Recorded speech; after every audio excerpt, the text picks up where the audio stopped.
Hello guys, welcome back to my YouTube channel. Yes, ഇന്ന് ഞാൻ ഉണ്ടാക്കാൻ പോകുന്ന റെസിപ്പി എന്ന് പറയുന്നത് വടകരക്കാരുടെ ഇഷ്ടമായിട്ടുള്ള ഒരു റെസിപ്പിയായ അയലക്കറിയാണ് കേട്ടോ. അപ്പോൾ ഇത് നിങ്ങൾ എന്തായാലും ഒന്ന് ട്രൈ ചെയ്ത് നോക്കണം. അപ്പോൾ നമുക്ക് അയലക്കറി എങ്ങനെ വെക്കാൻ പോകുന്നതെന്ന് കാണാം. ഓക്കെ, ഈസി ആൻഡ് ടേസ്റ്റി ആയിട്ടുള്ള ഒരു അയലക്കറി വെച്ചാലോ നമുക്ക്. അപ്പോൾ നമ്മൾ അതിനാവശ്യമായിട്ടുള്ള കുറച്ച് അയല കഷ്ണങ്ങൾ കട്ട് ചെയ്ത് ചട്ടിയിലാക്കി വെച്ചിട്ടുണ്ട്. പിന്നെ അതിലേക്ക് 2 തക്കാളി, പിന്നെ 3 പച്ചമുളക്, ഒരു കഷ്ണം ഇഞ്ചി, പിന്നെ ഒരു നെല്ലിക്ക വലുപ്പത്തിലുള്ള വാളംപുളിയാണ് കേട്ടോ ഞാൻ ഉപയോഗിക്കാറ്. അത് കുറുത്ത് വെക്കണം. പിന്നെ അതിനാവശ്യമായിട്ടുള്ള ഒരു അരമുറി തേങ്ങ, അതിലേക്ക് 1 ടീസ്പൂൺ മഞ്ഞൾപ്പൊടി, ദെൻ 1 ടീസ്പൂൺ മുളക് പൊടി, പിന്നെ കുറച്ച് വെള്ളം. അപ്പോൾ അത് എല്ലാം കൂടി നമ്മൾ ഗ്രൈൻഡ് ചെയ്തെടുക്കണം. അപ്പോൾ അങ്ങനെ ഗ്രൈൻഡ് ചെയ്തെടുത്ത് ആ ഒരു തേങ്ങ മാറ്റി വെക്കുക കേട്ടോ.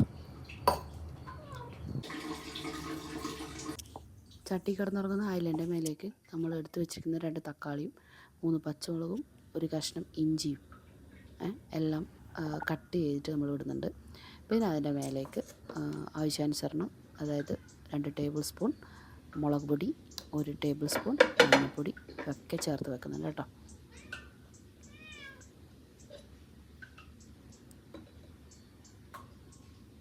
പിന്നെ ഈ കറിക്ക്, അയലക്കറിക്ക് ആവശ്യമായിട്ടുള്ള ഉപ്പ് കൂടെ ഇതിൽ ആഡ് ചെയ്യുന്നുണ്ട്. പിന്നെ നമ്മൾ നേരത്തെ കുതിർത്ത് വെച്ചിരിക്കുന്ന പുളി ഉണ്ടല്ലോ, വാളംപുളി, അത് നമ്മളൊന്ന് ഫിൽട്ടർ ചെയ്ത് നമ്മളതിലേക്ക് ആഡ് ചെയ്യും. പിന്നെ ഇതെല്ലാം കൂടി ഒരു കുഴക്കലുണ്ട്, അതായത് നമ്മുടെ നാട്ടിൽ പെരട്ട് എന്ന് പറയും.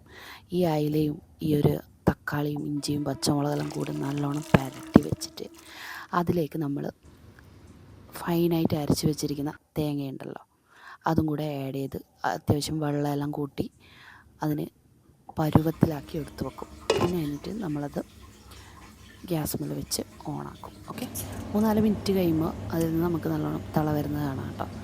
അപ്പോൾ ഇത് അധികം പൊന്തിപ്പോയാൽ കറി ടേസ്റ്റ് ഉണ്ടാവില്ല എന്നാണ് കാരണവന്മാർ പറയുന്നത് കേട്ടോ. അപ്പോൾ അതുകൊണ്ട് കുറച്ച് നേരം മൂടലെടുക്കുകയും അടക്കുകയും ചെയ്തിട്ട് നമുക്ക് ഇതാക്കാം. പിന്നെ നമ്മളതിലേക്ക് ഇതിനൊരു ടേസ്റ്റ് കിട്ടാൻ വേണ്ടിയിട്ട് ചേർക്കുന്ന ഒരു സംഭവമാണ് കേട്ടോ ഉലുവാപ്പൊടി. ഒരു ചെറിയൊരു ടീസ്പൂൺ ഉലുവാപ്പൊടി എടുത്തിട്ട് നമ്മളിതിലേക്ക് ആഡ് ചെയ്യും. അപ്പോൾ തള വരുമ്പോഴാണ് നമ്മളിത് ആഡ് ചെയ്യേണ്ടത് കേട്ടോ. അപ്പോൾ നല്ലൊരു സ്മെല്ലായിരിക്കും ഉലുവാപ്പൊടിയും കൂടി ചേർത്താൽ. പിന്നെ നമ്മൾ ഇതിൽ കറിവേപ്പില നമ്മൾ കഴിക്കില്ലെങ്കിലും ഒരു എന്താ പറയുക, ഒരു മണത്തിന് വേണ്ടിയിട്ട് ഇടുന്ന ഒരു സംഭവമാണ് കറിവേപ്പില. അതും കൂടി ആഡ് ചെയ്യുമ്പോൾ എൻ്റെ പൊന്നോ, അത് വല്ലാത്തൊരു സ്മെല്ല് തന്നെയാണ് കേട്ടോ. പിന്നെ നമ്മൾ ആ കറി എടുത്ത് മാറ്റി വെക്കുക. അതിലേക്ക് വറുത്തിടാൻ ആവശ്യമായിട്ടുള്ള എണ്ണ, 1 ടേബിൾ സ്പൂൺ എണ്ണ എടുക്കുക. അതിലേക്ക് കടുക് ഇടുക. പിന്നെ അത് പൊട്ടിത്തെറിക്കുമ്പോൾ നമ്മൾ ഉലുവ ഇടുക. ഉലുവ ഒരു ലൈറ്റ് ബ്രൗൺ ആകുമ്പോൾ തന്നെ നമ്മൾ അതിലേക്ക് കറിവേപ്പില ഇട്ടിട്ട് നമ്മൾ കറിയിലേക്ക് ആഡ് ചെയ്യുക.